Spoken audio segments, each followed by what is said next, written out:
Hi, today is 14th of August 2020. Let us have a quick brief of all these important articles. Our reference material would be Friday, August 14, 2020, The Hindu Delhi edition and Indian Express again New Delhi edition. So the first news is this about tax payer charter. ये काफ़ी important news है. इसमें हम समझेंगे income tax department क्या committed है, क्या expectations है टैक्स पेयर पे, और ये जो दो नई चीज़ आ रही है फेसलेस अपील और faceless assessment, will talk about it. Second is by right by birth. ये एडिटोरियल है द हिंदू का. यहाँ हम बात करेंगे the Hindu succession amendment act 2005 और इसमें सुप्रीम कोर्ट ने अभी क्या वर्डिक्ट दिया है. This is about historic ratification. यहाँ है universal ratification labour law standards का, labour law specially child labour. Fourth is about school without freedom.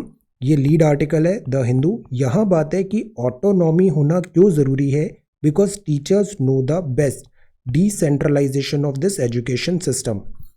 Then this is about covid warrior. ये इंडिपेंडेंस डे के बारे में है. यहाँ कोविड वॉरियर्स को इंडिपेंडेंस डे में फेलिसिटेट किया जाएगा. Sixth is about India announces $500 million package to Maldives.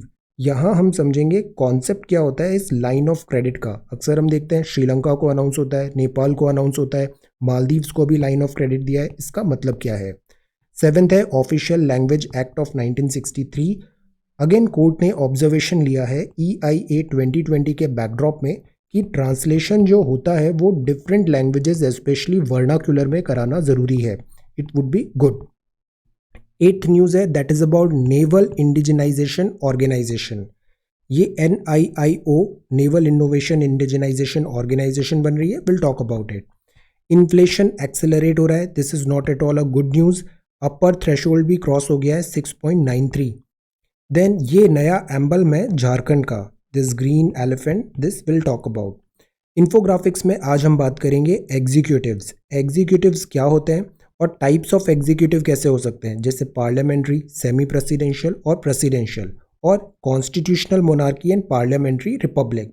और ये आज के वोकेबुलरी वर्ड्स हैं. So today we are going to talk about all these important articles in next about 35 to 40 minutes. Let us begin. ये front page है the Hindu का. यहाँ पे लिखा है prime minister announces tax payers charter. Tax payers charter ये step है to honour honest assessees. और यहाँ ट्रांसपेरेंट टैक्सेशन पे बात होगा. ऑनर किया जाएगा ऑनेस्ट पर्सन को, ऑनेस्ट टैक्स पेयर को. इंडिया की जो सबसे बड़ी प्रॉब्लम होती है वो होता है टैक्स टू GDP रेशियो हमारे यहाँ मोर और लेस कांस्टेंट है और ये काफ़ी लो है. This should be high, but हमारे यहाँ टैक्स कॉम्प्लायंट सोसाइटी इन जनरल नहीं है. तो इसके लिए ये भी एक रीज़न होता है, बिकॉज जो टैक्स डिपार्टमेंट होता है ये काफ़ी ज़्यादा हैरेसमेंट होता है यहाँ पे. सो दैट इज़ वाई इस एंटायर टैक्स पेमेंट प्रोसेस को कन्वीनियंट करने की ज़रूरत है और इसको फ्रेंडली बनाने का यहाँ पे ये स्टेप्स हैं. ट्रांसपेरेंट होना ज़रूरी है टैक्सेशन, ट्रांसपेरेंट टैक्सेशन, और ऑनर द ऑनेस्ट. तो अक्सर जो प्रॉब्लम आती है यहाँ पे वो ये होता है कि जो इंडिविजुअल हैं वहाँ पे, इंडिविजुअल पर्सन है, तो उसके कारण कई बार बॉटल नेक्स होते हैं. तो ये ज़्यादा बेटर होगा अगर हर चीज़ ऑटोमेटिक हो जाए, कंप्यूटराइज्ड हो जाए, फेसलेस अपील हो जाए, ताकि वहाँ पे दिस ह्यूमन एंगल नहीं हो. ऑटोमेटिक रूल्स के अकॉर्डिंग वहाँ पे फेसलेस अपील कर रहे हैं और वो निर्वाण उसका आपका सॉल्यूशन हो रहा है. और फेसलेस असेसमेंट भी हो, ताकि इसमें जो ह्यूमन एरर है ये हम एलिमिनेट कर सकें. तो फेसलेस असेसमेंट की बात है. असेसमेंट ऑटोमेटिक रूप, faceless assessment 13th of August से स्टार्ट हो रहा है.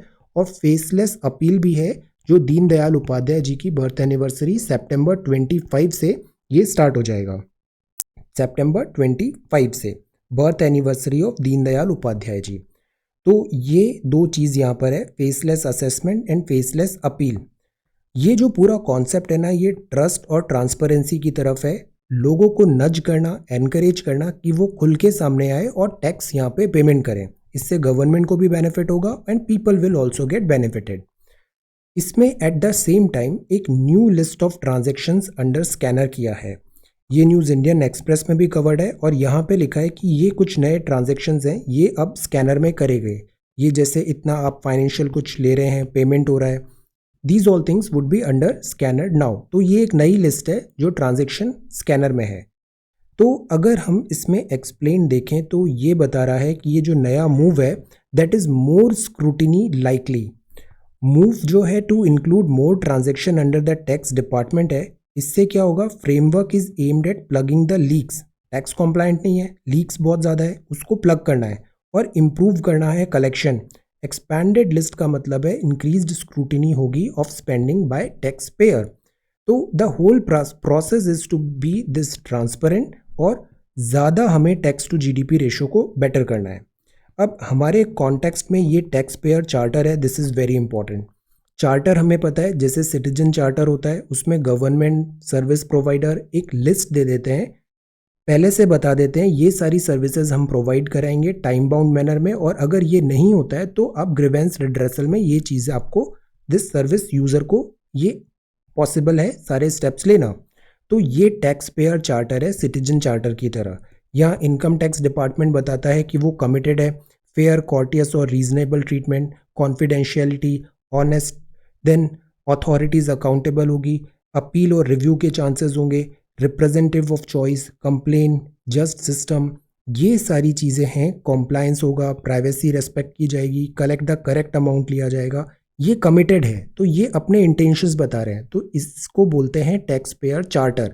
चार्टर बनाया है दिस इनकम टैक्स डिपार्टमेंट ने, और इसके बदले में वो एक्सपेक्टेशंस क्या करता है कि जो सिटीजन्स हैं वो ऑनेस्ट और कॉम्प्लाइंट हो, इन्फॉर्म हो, एक्यूरेट रिकॉर्ड हो, पे इन टाइम हो, रिस्पॉन्ड इन टाइम हो, और know what the representative does on his behalf.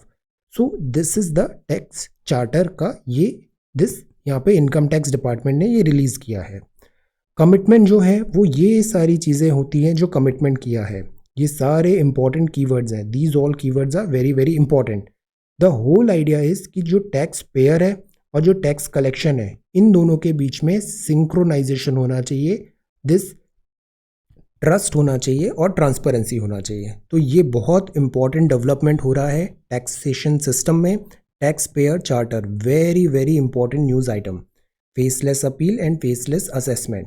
Now सरकार यहाँ पे अक्सर एम्फेसाइज करती है मिनिमम गवर्नमेंट चाहिए, मतलब गवर्नमेंट मतलब सरकारी जो इंटरवेंशन है वो कम से कम होगा, गवर्नमेंट के जो रेड टेपिज्म और बहुत सारी चीज़ें एसोसिएटेड है वो कम से कम होगी। तो मिनिमम गवर्नमेंट होगी बट मैक्सिमम गवर्नेंस होगा। तो what do you understand by this minimum government maximum governance? Late us discuss it in से 50 to 100 words. Minimum government maximum governance, ये काफ़ी इंपॉर्टेंट दिस कीवर्ड है। देन ये द हिंदू में this is the first news. ये second news है down the drain. Urban planning जब भी हम देखते हैं मेट्रोपॉलिटन में, तो चाहे वो मुंबई हो, तमिलनाडु चेन्नई हो, या फिर से यहाँ पे दिल्ली हो, दिल्ली की जो जोग्राफिकल लोकेशन है वो ऐसा है कि यहाँ बाय डिफ़ॉल्ट फ्लडिंग नहीं होना चाहिए, बिकॉज यहाँ पे रिवर यमुना भी है, यमुना में सारा पानी ड्रेन हो जाता है, एलिवेशन है यहाँ पे, तो फ्लडिंग नहीं होना चाहिए, बट फ्लडिंग होती है। वाई? बिकॉज ये जो अर्बन इंफ्रास्ट्रक्चर बना है इसने बहुत सारे रोड ब्लॉक्स बना दिए हैं और जो नेचुरल ड्रेनेज होता था उसको ब्लॉक कर दिया है, तो ये फ्लडिंग होती है, इस टाइप से वाटर लॉक सिचुएशन होती है जैसे ही मानसून या रेनफॉल आता है। तो ये जो पार्ट है अर्बन फ्लडिंग, ये बहुत इंपॉर्टेंट टॉपिक है, इस पर हमने आंसर राइटिंग किया था। दिस अर्बन फ्लडिंग और urban this flood management, this is important. ये जो माइग्रेंट्स हैं, ये माइग्रेंट्स अभी अपने घर गए थे, अभी ये वापस वर्क पे आ रहे हैं बिकॉज घर पे इनको इतना एम्प्लॉयमेंट अवेलेबल नहीं है। अब ये वापस आ रहे हैं तो इनका फिर से टेस्टिंग किया जाएगा दिस माइग्रेंट्स का। सो this is first news, this second, third. Okay, so this is the front page of the Hindu. यहाँ रोमिला थापर, फेमस काफ़ी नाम है इनका, हिस्टोरियन है, इन्होंने बहुत अच्छी बात यहाँ पे कही है कि majoritarianism is not nationalism. Majoritarianism is not nationalism. These are some very good line. इन्होंने कहा nationalism is the reflection of how people in a society think about their collective self. NCERT हमने पढ़ा था, एनसीईआरटी में हमने देखा कि शुरुआत के टाइम पे ये नेशनलिज्म जैसे कॉन्सेप्ट नहीं होते थे, फिर धीरे धीरे क्या हुआ, ये लोगों ने कंसोलिडेशन स्टार्ट हुआ। फ्रेंच रिवॉल्यूशन के बाद हमने देखा दिस नेशनैलिटी एक फैक्टर डेवलप होने लग गया। कंट्री जो है, लोग अपने आप को इस कंट्री के इसमें खुद को डिपिक्ट करने लग गए, कनेक्ट करने लग गए।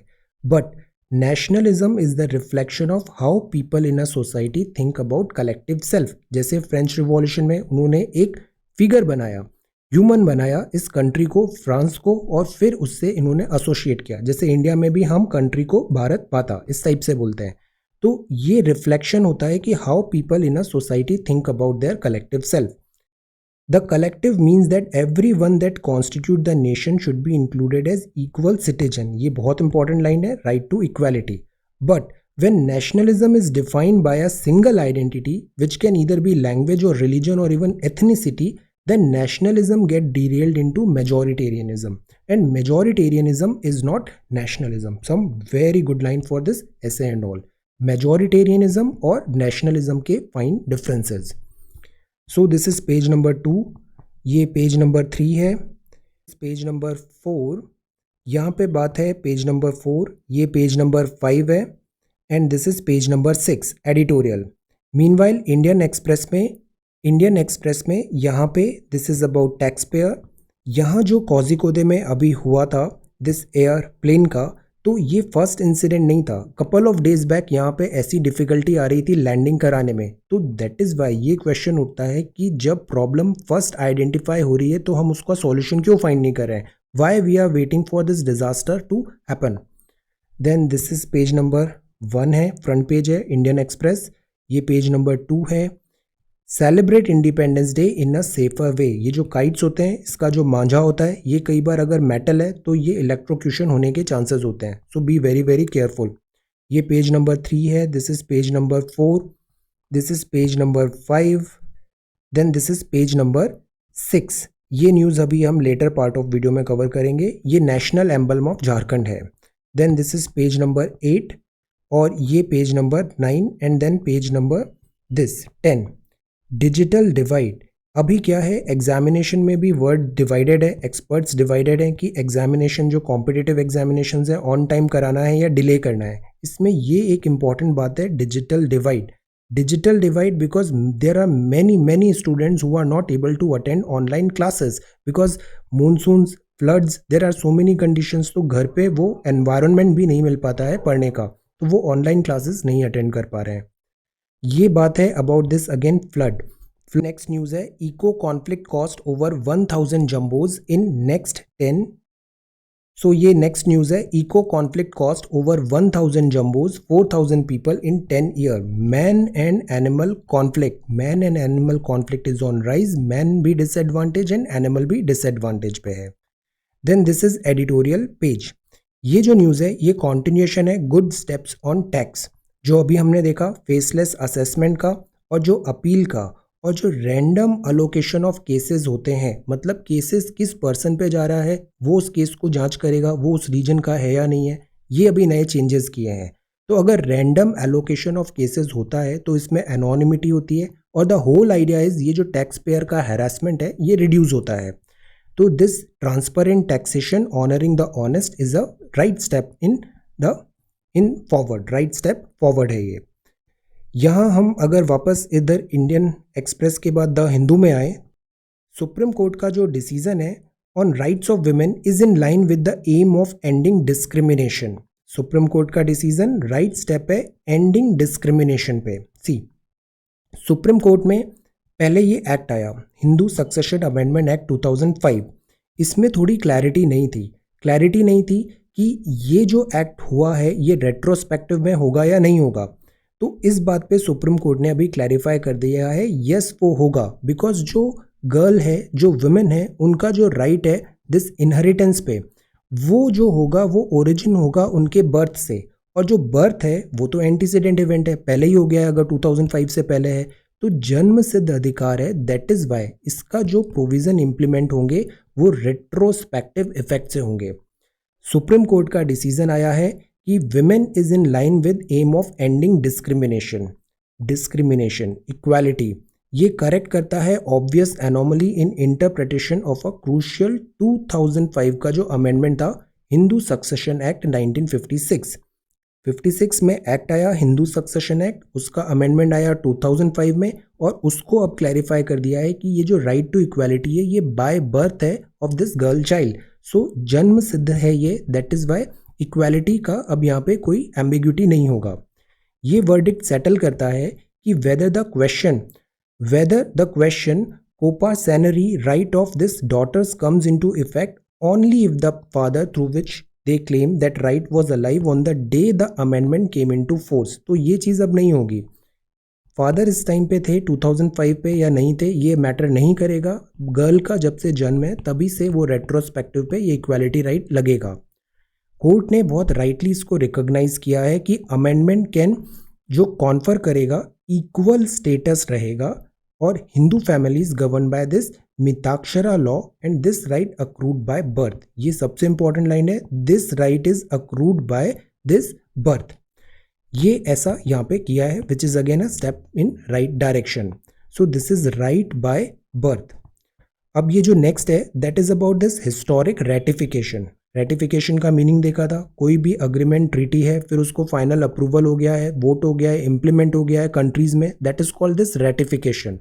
तो ये हिस्टोरिक रेटिफिकेशन हुआ है लेबर स्टैंडर्ड का, ये cause of celebration and reflection है। सी यूनिवर्सल रेटिफिकेशन हुआ है लेबर लॉज के स्टैंडर्ड्स का। लेबर लॉज क्या होते हैं?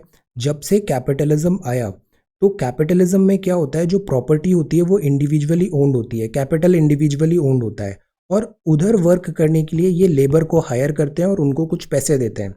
ये जो लेबर का वर्क होता था, ये जब हमने इंडस्ट्रियल रिवॉल्यूशन देखा तो यहाँ बहुत ज़्यादा एक्सप्लॉयटेशन होने लग गया। वर्किंग आवर्स बहुत ज़्यादा होते थे, वेजेस बहुत लो होती थी, सिक्योरिटी का कोई प्रोविज़न नहीं होता था, इवन चाइल्ड लेबर किया जाता था। क्यों?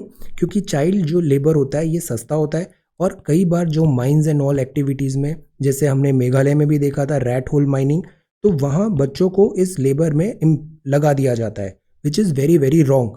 तो लेबर लॉ स्टैंडर्ड्स ऐसे इंटरनेशनल लेबर ऑर्गेनाइजेशन लेके आती है। इसके 101 ईयर की जो हिस्ट्री है उसका ये अभी हाईलाइट हुआ है कि किंगडम ऑफ टोंगा ये अभी तक बचा हुआ था, इसने रेटिफाई नहीं किया था, इसने भी अब रेटिफाई कर दिया है चाइल्ड लेबर आउटलॉ को, which is a very good thing. ये जो कन्वेंशन 182 है ये अडॉप्ट हुआ था 1999 में एनुअल इंटरनेशनल लेबर कॉन्फ्रेंस में। ये प्रोहिबिट करता है सेक्सुअल एक्सप्लॉयटेशन ऑफ चिल्ड्रन को, ट्रैफिकिंग को, डिप्लॉयमेंट इन आर्म्ड कॉन्फ्लिक्ट में और other condition that compromise their overall wellbeing. तो ये बहुत स्ट्रिक्ट है, इन सब चीज़ों में चाइल्ड दिस लेबर ये नहीं अलाउ किया जाएगा। ये जो कन्वेंशन है ये कॉम्प्लीमेंट करती है ILO के effort under 1973 minimum age convention. Minimum age convention ताकि एम्प्लॉयमेंट का जो है चिल्ड्रन का below lower age threshold stop किया जाए। तो ये चीज़ करेक्ट है। नाउ ये सब जगह रेटिफाई हो गई है। Millions of child labour rescue किए गए। 2025 तक हमारा एम है कि हम स्काउज ऑफ दिस चाइल्ड लेबर है इसको एंड करें, ये हमारा टारगेट है। अगर हम आज की बात करें, ये इंपॉर्टेंट फैक्ट है, डेटा है, एस्टिमेटेड 152 मिलियन है ये ट्रैप्ड हैं चाइल्ड लेबर पे। 72 million of them are engaged in hazardous work, जो उनकी health, security and this psychological physical wellbeing के लिए नॉट एट ऑल गुड। तो दिस इज़ द टाइम कि हम इसको एंड करें। 2025 हमने टारगेट बना रखा है। बट प्रॉब्लम आ गई कोविड-19 की। कोविड-19 के पैंडेमिक ने थ्रेटन किया है this reversal of recent gains. Wide spread job losses हैं, डिटीरियोरेशन हो रही है कंडीशन ऑफ वर्क, डिक्लाइन हो रहा है हाउस होल्ड इनकम और टेम्पररी स्कूल भी क्लोजर है। तो अगर स्कूल्स और ये सारी चैलेंजेस आ रहे हैं तो ये जो बच्चे हैं ये फोर्स हो जाएंगे दिस चाइल्ड लेबर पे। तो this is a cause of concern. ये कुछ कन्वेंशंस हैं, ये जो है ILO ये ऐसे 8 जो हैं कन्वेंशन उस पर एम्फेसाइज करता है। These are all important. Convention number 29 है that is about forced labour convention. Convention number 87 है, ये है freedom of association and protection of right to organise. ये बात इसलिए भी इम्पॉर्टेंट है बिकॉज अभी कोविड-19 में क्या हुआ था, बहुत सारे जो स्टेट्स हैं हमारे यहाँ उन्होंने लेबर लॉज में चेंजेस किए थे ताकि इकोनॉमी रिबाउंड में हम उसको फेवर कर सकें, बट वो ह्यूमन राइट्स वायलेशन भी हो रहा था। तो ILO एंड ऑल काफ़ी न्यूज़ में थे अभी। कन्वेंशन 98 मतलब right to organise and collective bargaining. 105 है फोर्स लेबर कन्वेंशन को अबॉलिश करना है। 100 है इक्वल रेन्यूमरेशन, इंपॉर्टेंट है इक्वल रेन्यूमरेशन। 111 है डिस्क्रिमिनेशन एम्प्लॉयमेंट एंड ऑक्यूपेशन में। 138 है मिनिमम एज और 182 है worst form of child labour. तो ये 182 जो है ये अभी रेटिफाई हो गया है ऑलमोस्ट सारे कंट्रीज में। इंडिया ने साइन किया था legal commitment elimination child labour का, 2017 रेटिफिकेशन कन्वेंशन 182 का, और इंडिया भी कमिटेड है इसको एंड करने के लिए। इंडिया में जो हमारा कॉन्स्टिट्यूशन है इसमें फंडामेंटल राइट्स भी दिया गया है, फोर्स लेबर, बेगारी एंड दिस चाइल्ड लेबर को हमें स्टॉप करना है। तो ये काफ़ी इम्पॉर्टेंट टॉपिक है सोशोलॉजी के हिसाब से, गवर्नेंस के हिसाब से, child labour and labour laws.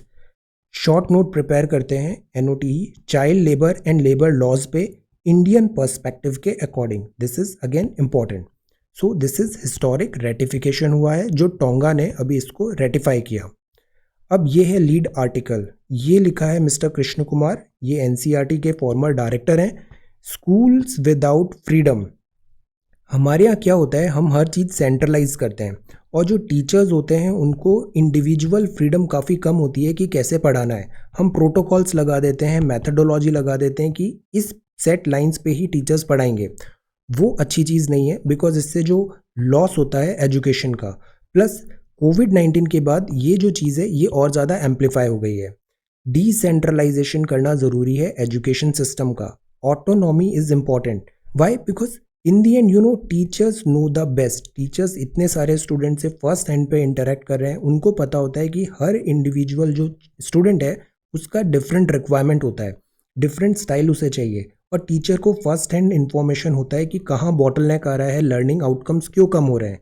तो टीचर्स नो द बेस्ट, तो they should be given this autonomy. India में 6 लाख से ज़्यादा विलेज हैं, कोई सिंगल पिक्चर कैन कवर नहीं कर सकती है डाइवर्स ज्योग्राफी और इकोनॉमिक्स को। Decentralisation is important, article 42, that is why इतना इंपॉर्टेंट है। 0 आर्टिकल 42 विलेज लेवल पे। विलेज के जो स्कूल्स हैं इनको ऑटोनॉमी दें, लोकल कंडीशंस दें, good enough to allow children to come for their meals and spend time studying. कोविड-19 के कारण हमने सेंट्रलाइज डिसीजन लिया, सब लॉकडाउन कर दिया। जो अर्बन सेंटर्स थे यहाँ पे केसेस हैं, बट जो विलेजेस हैं यहाँ पे अभी भी काफ़ी कम केसेस थे। प्लस यहाँ पे भी अगर एजुकेशन बंद हुआ, मिड मार्च अप्रैल से स्कूल्स बंद हैं, तो लॉस हो रहा है लर्निंग का यहाँ पे। और मिड डे मील स्कीम्स भी इंपॉर्टेंट है न्यूट्रिशनल सेफ्टी के लिए, वो भी यहाँ प्रोवाइड नहीं हो रही है। Classroom learning is important, internet digital is not a way, not all learning, but classroom जो लर्निंग है वो इम्पॉर्टेंट है। But at the same time classroom में क्या होता है, बहुत सारी अलाइड चीज़ें भी टीचर्स सिखा सकते हैं, नेचर से रिलेटेड चीज़ों से। सो ये हॉलिस्टिक लर्निंग होना ज़रूरी होता है। लॉकडाउन के कारण क्या हुआ है कि कंटेंट का डिलीवरी हो रहा है बट जो लर्निंग है वो कम हो रही है। विलेज के जो टीचर्स हैं ये bring great energy into their pedagogy.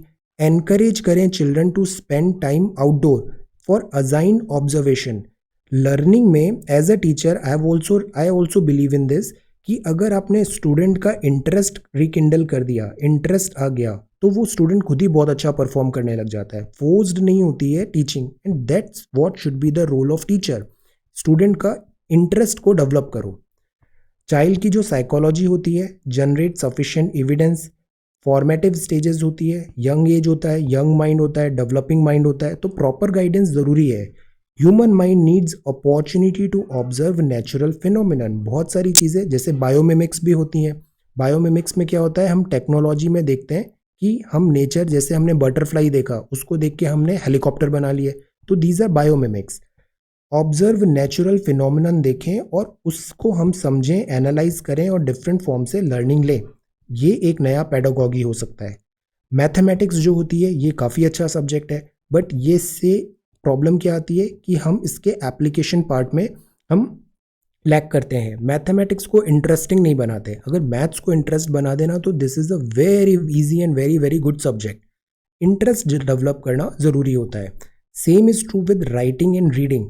लिखने का शौक हो जाता है तो फिर आप you start writing, diary write, answer write. Reading का शौक है, नई नई बुक्स पढ़ेंगे। It's all about interest, I am telling you. Nobody can teach you. Teacher is good if he manages to develop your interest. एक बार interest आ जाता है तो ये ऑटो में इंजन सेट हो जाता है, you yourself would start doing very well. Writing, reading, mathematics, all. Communication technology अभी चेंज हो रही है। ये जो ICTs हैं, इंटरनेट है, ये सब चीज़ें हमें अपने यूज़ करनी चाहिए, पेडागॉगी को बेटर बनाए।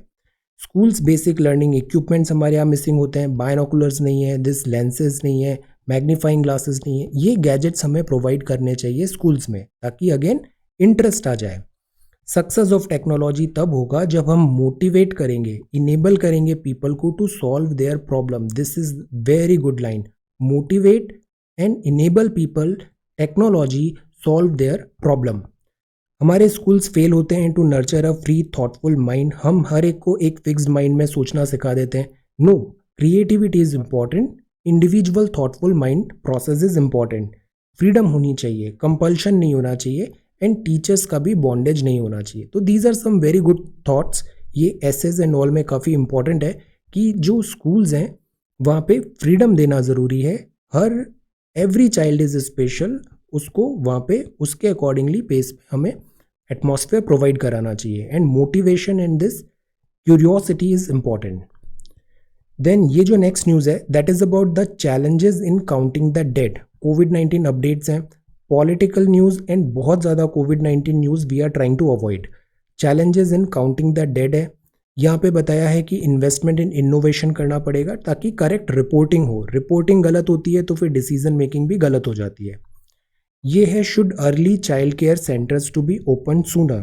स्कूल्स बंद हैं, why? Because less than 10 years के जो बच्चे हैं ये ज़्यादा एक्सपोज होंगे, तो दे आर नॉट वेरी, इनका इम्यूनिटी बॉडी इतना डेवलप नहीं होता है, तो they are at risk of this कोविड-19। तो द थॉट इज़ कि ये जो टाइम है इनको क्रिएटिविटी दिखाएं, एंगेज करें, प्रोडक्टिव वर्क में एंगेज करें और डेवलपमेंट करें, बट बहुत ज़्यादा रश्ड नहीं होना चाहिए दिस सेंटर्स भी। ये है इंडिपेंडेंट बट नॉट अलोन। यहाँ इंडिया एंड यूके का पास्ट यहाँ पे डिस्कस किया है कि इंडिया की जो आर्मी है उसने यूके के अंदर वर्ल्ड में जैसे वर्ल्ड वॉर 1, वर्ल्ड वॉर 2 काफ़ी जगह फाइट किया है एंड काफ़ी ज़्यादा सक्सेस भी लिया है। This is page number 8। ये पेज नंबर 9 है। ऑस्ट्रेलिया, जो हुवावे का 5G टेक्नोलॉजी है, 5G is next big thing, learn as much about this 5G as you can. 5G हुआ, ड्रोन्स हुए, these are next big things, इनके बारे में बहुत अच्छे से समझना है, internet of things etcetera. Australia अपना एक्सपीरियंस शेयर कर रहा है 5G का, हुवावे को बैन कर दिया है यहाँ पे। देन ये न्यूज़ है मालदीव। मालदीव जो है ये कोरल आइलैंड्स हैं बेसिकली, जैसे लक्षद्वीप है, ग्रुप ऑफ आइलैंड्स हैं। इंडिया के साथ ट्रेडिशनली यहाँ पे अच्छे रिलेशंस हैं। इंडिया ने अभी अनाउंस किया है 500 मिलियन पैकेज का this line of credit to Maldives. अब ये लाइन ऑफ क्रेडिट क्या होता है? लाइन ऑफ क्रेडिट ये होता है कि जैसे आपने बैंक से लोन लिया, ये लोन लिया आपने, ये लोन ले रहे हो आप एक पर्टिकुलर काम करने के लिए, और पूरा पैसा एक साथ विड्रॉ नहीं कर रहे हो, जैसे जैसे काम हो रहा है आप इधर से पैसा विड्रॉ कर रहे हो और साथ ही साथ डिपॉजिट भी करते जा रहे हो। तो ये एक छोटा सा पर्स हो गया जिसमें खूब सारे पैसे हैं, जैसा काम निकल रहा है आप उस पैसे से, पर्स से पैसे निकालो, काम हो रहा है वापस इसमें डिपॉजिट भी करते जाओ। तो this is called line of credit. तो ये लाइन, एक पर्टिकुलर लाइन पे क्रेडिट उधार आप इससे ले सकते हो। तो ये लाइन ऑफ क्रेडिट हमने यहाँ पे ऐसा मालदीव्स को दिया है $400 मिलियन का। वाई? बिकॉज मालदीव्स में अभी कुछ टाइम पहले हमारे रिलेशंस थोड़े सोवर भी हुए थे, चाइना का भी एंगल था, बट ट्रेडिशनली हमारे रिलेशंस अच्छे रहे हैं और यहाँ पे इंडिया भी इसको काफ़ी सपोर्ट करता है। मालदीव्स जो है ये टूरिज्म बेस्ड इकोनॉमी है। टूरिज्म है मतलब कोविड-19, मतलब ये इकोनॉमी वर्स्ट हिट हुई है। तो that is why we are trying to put this infrastructural help and this financial help to Maldives. यहाँ हम काफ़ी सारे ब्रिजेस भी बनाएंगे, इंफ्रास्ट्रक्चरल एक्टिविटी करेंगे। बबल एयर कनेक्टिविटी, बबल की बात है, डायरेक्ट फेरी सर्विस स्टार्ट होगी, सबमरीन केबल होगा टेलीकॉम कम्युनिटी कनेक्टिविटी के लिए, फिर ग्रेटर माले कनेक्टिविटी प्रोजेक्ट होगा। मालदीव्स कोरल आइलैंड्स हैं, these are coral islands, usually इनका जो सी लेवल हाइट है वो कम होता है। तो ये जो आइलैंड्स हैं, यहाँ एक और दिक्कत आती है कि जैसे सी लेवल राइज हो रहा है तो ये आइलैंड्स डूबने का भी डर रहता है सी लेवल राइज होने के कारण। तो यहाँ नेबरिंग आइलैंड्स वगैरह में है, इंडिया यहाँ पे सपोर्ट करेगा इंफ्रास्ट्रक्चर प्रोजेक्ट। तो ये इंडिया ने अनाउंस किया है मालदीव्स को ये package. Official language, I think we have not covered this India and Maldives relation, so this is the homework. India and Maldives relation, okay, India and Maldives relation. Let's prepare a short note on India and Maldives relation. India and Maldives relation. Okay. This is India and Maldives relation. Now, official language act of 1963, official language act 1963, ये जो act है ये draft EIA 2020 आया। Draft EIA 2020 आया तो उसमें supreme court ने observation लिया कि इसको 22 वर्नाक्यूलर लैंग्वेज में भी बताइए जो 8 शेड्यूल्ड में है, बिकॉज ये इंपॉर्टेंट है EIA। तो EIA सबके पास पहुंचना चाहिए, पब्लिक के पास, और वो उसको रीड करके अपने ओपिनियंस और फीडबैक दें। पब्लिक के पास तब पहुंचेगा ये जब सब वर्नाकुलर लैंग्वेज में अवेलेबल हो।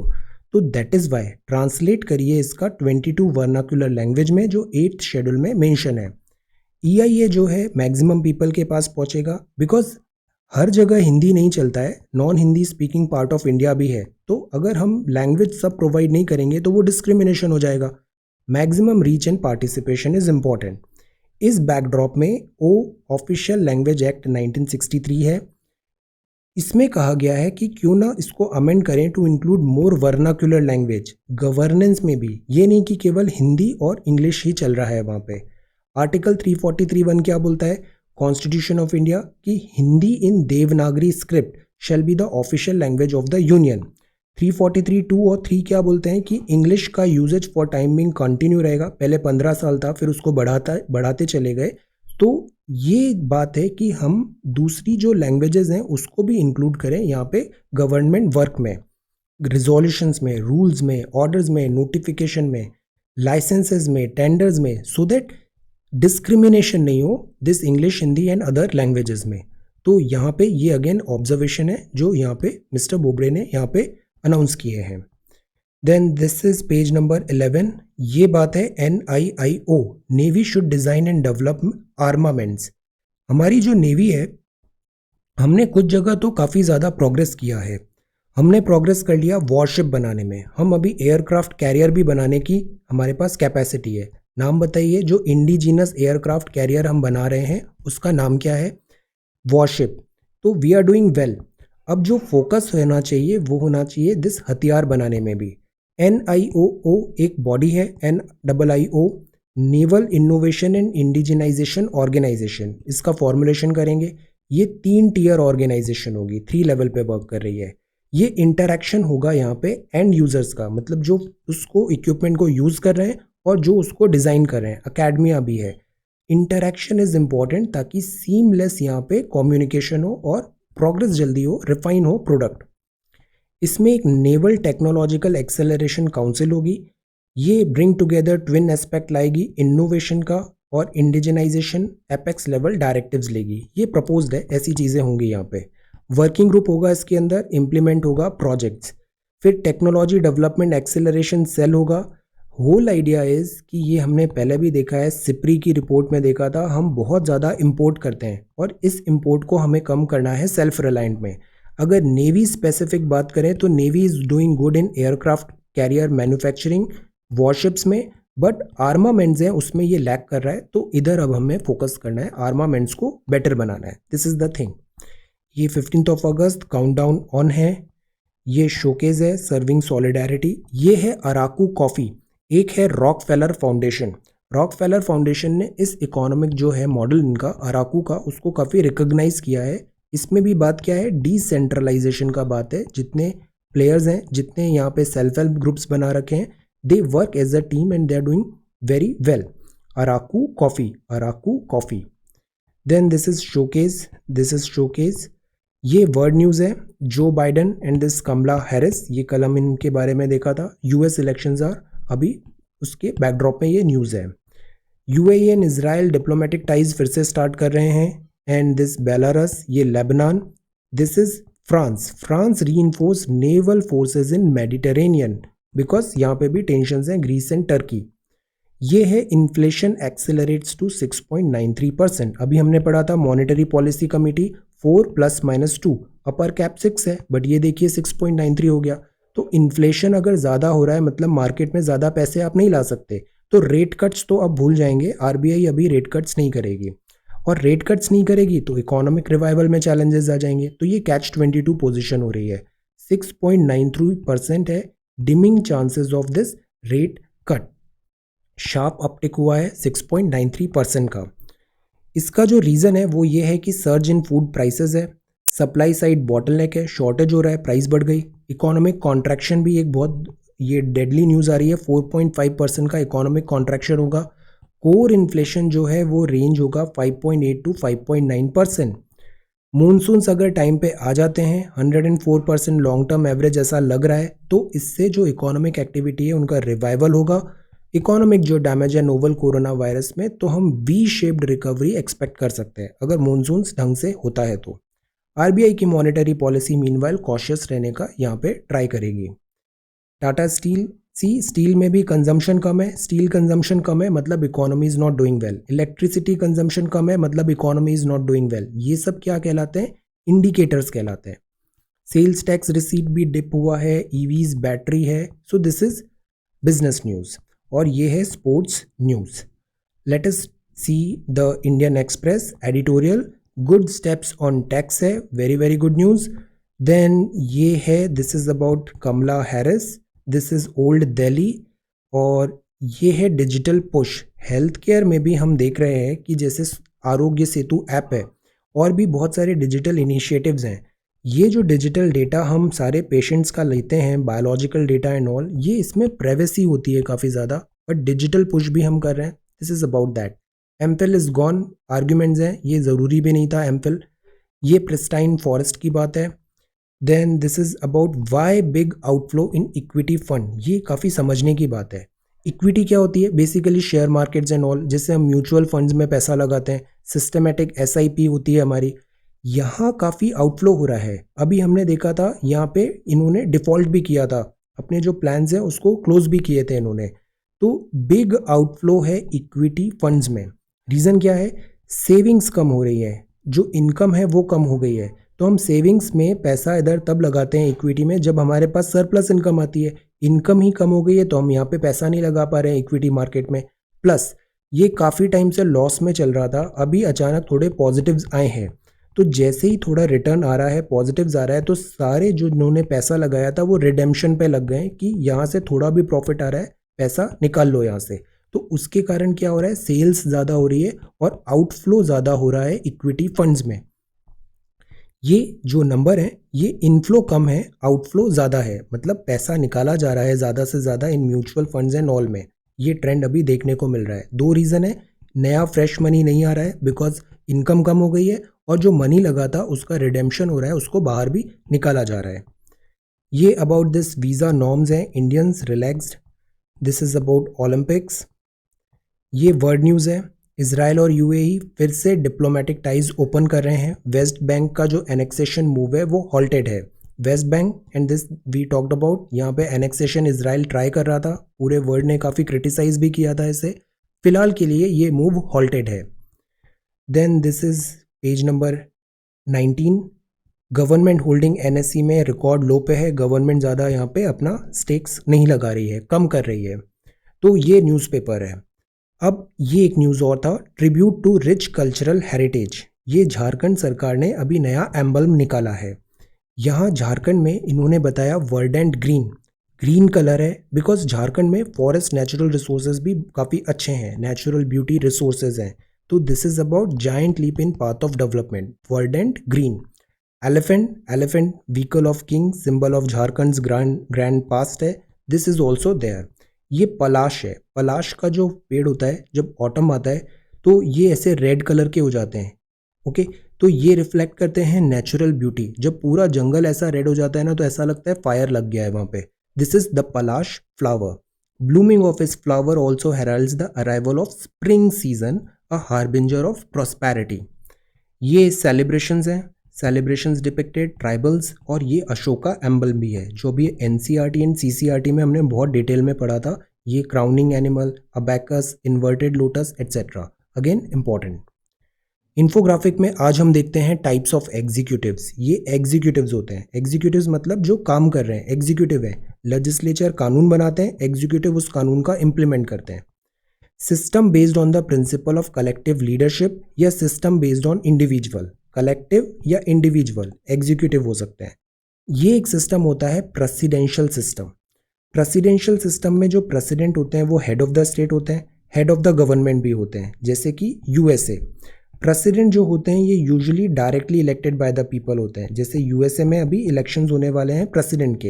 ही is not accountable to legislature, तभी यूएसए के प्रेसिडेंट और सेनेट में अक्सर यहाँ पे ऐसे बात होती है। तो ये होता है एक प्रेसिडेंशियल सिस्टम। तो यहाँ जो एग्जीक्यूटिव है वो इंडिविजुअल लीडरशिप में है। इसका परफेक्ट एग्जाम्पल है this United states of America.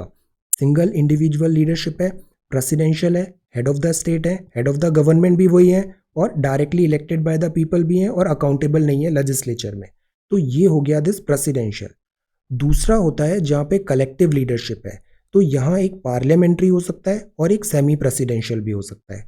Parliamentary form में क्या होगा, head of the government usually known as the prime minister, he is the leader of the majority party in legislature, parliament में। Accountable होगा legislature में, जैसे लोकसभा के लिए जवाबदेही होती है। ये हेड ऑफ द स्टेट भी हो सकता है। यहाँ मोनार्क होते हैं तो ये कॉन्स्टिट्यूशनल मोनार्की हो जाती है, जैसे यूनाइटेड किंगडम। प्रेसिडेंट होते हैं तो ये पार्लियामेंट्री रिपब्लिक हो जाता है, जैसे हम इंडिया को भी बोल सकते हैं, क्योंकि इंडिया में जो फर्स्ट पर्सन है वो प्रेसिडेंट है। यूके में से मोनार्क है, कॉन्स्टिट्यूशन भी है और मोनार्की भी है। तो ये पार्लियामेंट्री है। सेमी प्रेसिडेंशियल में क्या होता है, president head of the state है, prime minister head of the government है, PM and his council are responsible to legislature. तो ये तीन टाइप के एग्जीक्यूटिव्स हैं। ब्रॉडली कैटेगरी में प्रेसिडेंशियल इंडिविजुअल है, कलेक्टिव है। इंडिविजुअल में यूएस मॉडल और यहाँ पे पार्लियामेंट्री मॉडल। पार्लियामेंट्री में भी मोनार्क और प्रेसिडेंट। मोनार्क मतलब से यूके, प्रेसिडेंट मतलब से इंडिया। सेरेमोनियल एग्जीक्यूटिव्स होते हैं ये। एक्चुअल जो पावर होती है वो प्राइम मिनिस्टर में होती है। प्रेसिडेंट सेरेमोनियल एग्जीक्यूटिव होते हैं, उनके नाम से काम होता है। So these are types of executive. ये वोकैबुलरी है। परपेचुअल का मतलब होता है कि वो अनवरत रूप से चलता जा रहा है, सतत है, that is this perpetual. Perpetual engine है, कंटिन्यू होता है वो। क्रम्बल का मतलब होता है कि टुकड़े टुकड़े हो जाना, गिर जाना, बिखर जाना, that is called this crumble. Crumble under pressure हो जाते हैं, नहीं, प्रेशर को हैंडल करना वी शुड लर्न। रीइंफोर्स करना मतलब उसको बल देना, प्रबल देना, सप्लाईज देना। वीकन हो गया तो स्ट्रॉन्ग करना, that is called this reinforcement. Solidarity मतलब अगर कोई मुश्किल है तो उसमें एकता दिखाना, सहयोग देना, सपोर्ट देना, सॉलिडेरिटी शो करना। और जुवेनाइल का मतलब होता है कि वो किशोर है, तरुण है, that is very young. Juvenile water भी होता है, फ्रेश वाटर स्प्रिंग्स होते हैं, जुवेनाइल। सो ये वोकैब वर्ड्स हैं, जुवेनाइल, सॉलिडेरिटी, रीइंफोर्स, क्रम्बल और परपेचुअल। ये टाइप्स ऑफ एग्जीक्यूटिव है, पार्लियामेंट्री और सेमी प्रेसिडेंशियल। और ये इंडिविजुअल में perfect example USA, constitutional and parliamentary Republic हो सकते हैं पार्लियामेंट्री में। सेरेमोनियल एग्जीक्यूटिव यहाँ पे ये बनेंगे। ये झारखंड का नया एम्बलम है, झारखंड का, this is the new emblem. Tribute है to rich cultural and heritage of this Jharkhand का। ये इन्फ्लेशन एक्सेलरेट हो रहा है 6.93%, not a good sign. RBI monetary policy. ये नेशनल इंडिजिनाइजेशन ऑर्गेनाइजेशन है, दिस इज फॉर नेवी। हम करने की कोशिश क्या कर रहे हैं कि हमें आर्मामेंट जो है वहाँ पे हमें बेटर करना है। This is official language act 1963। इसमें बात है जो 22 और भी लैंग्वेजेस होती है वहाँ पे भी ट्रांसलेट करो EIA 2020 जैसे इंपॉर्टेंट एक्ट्स को, बिल्स को। ये इंडिया एंड मालदीव्स हैं, अनाउंसेस $500 मिलियन। यहाँ हमने समझा लाइन ऑफ क्रेडिट का concept, India and Maldives relation. Covid warriors हैं, ये हैं schools without freedom. Child labour and labour laws, Indian perspective. Then this is about right by birth. ये minimum government and maximum governance, this is a very important keyword, let us discuss it. So this is 14th of August 2020. Thank you so much for watching this video. Take care, study well and be safe.